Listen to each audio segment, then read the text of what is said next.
In this lesson, we'll learn how to draw form over the underlying structure of our female's torso. So let's go ahead and get started. Okay, so now that we have the underlying structures for our torso, we can begin drawing in the overall form, kind of outlining the overall form of our female subject here. Now, with men, as I've mentioned before, a lot of their balance is up here at the top of the torso. With women, they hold a lot of their balance right down here in the hip area.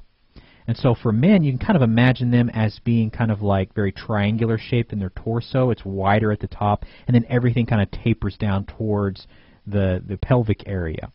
Women have a more hourglass shape due to having all of their balance down here in this hip region. So to further illustrate this, over here in our layers panel, I have a layer which I've titled Torso Shapes.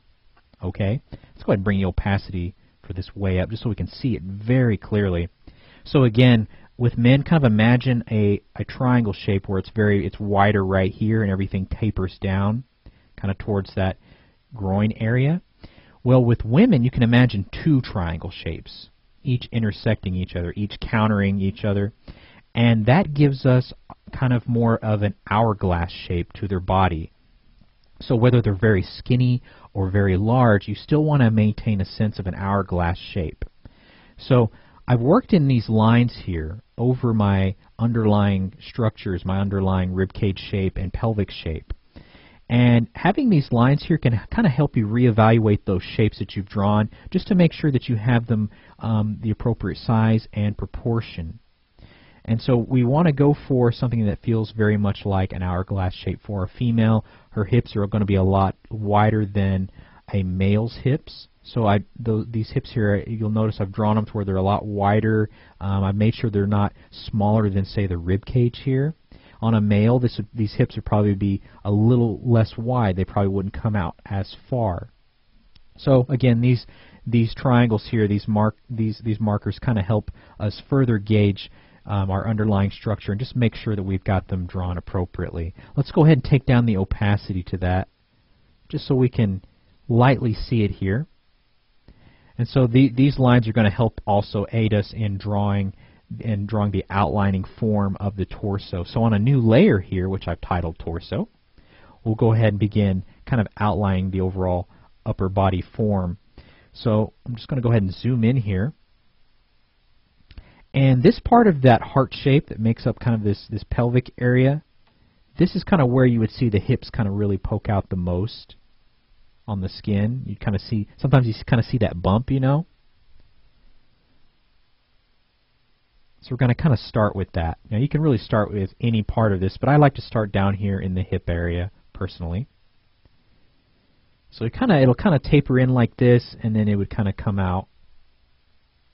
All right.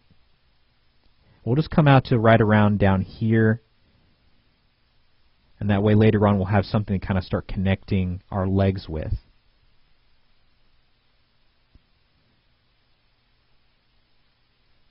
Okay, so just starting to wrap that form around those hips there. All right.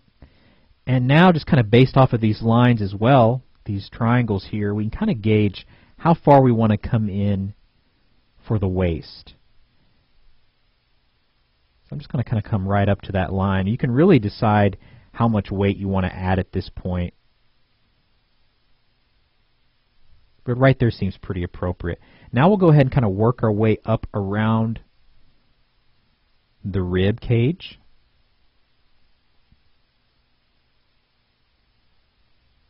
Just kind of coming up around like that.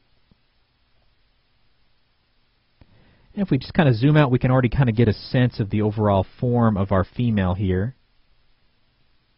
May want to kind of tweak a few of these areas.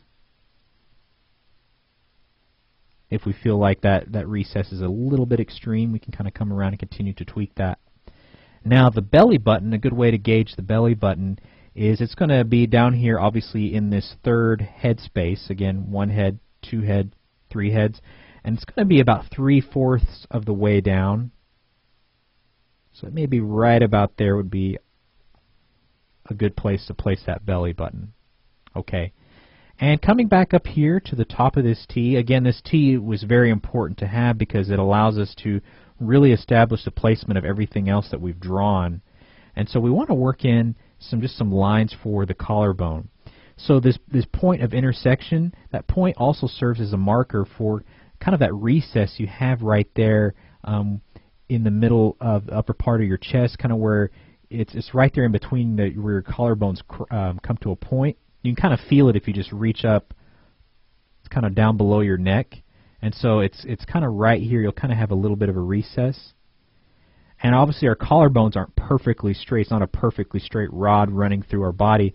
So you kind of want to angle these lines up just slightly.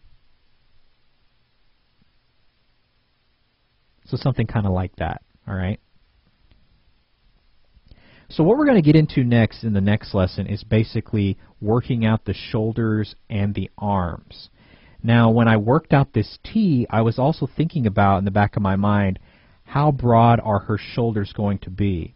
Now, we obviously don't want them to be too broad. We don't want them to come out farther than the hips here. That's going to, if you make her shoulders too broad, it's going to make her feel a little bit too emasculated. A good way to think about the shoulders is thinking about the neck. How many necks across is the width of her shoulders? So we're going to talk about that in the next lesson. So we'll see you then.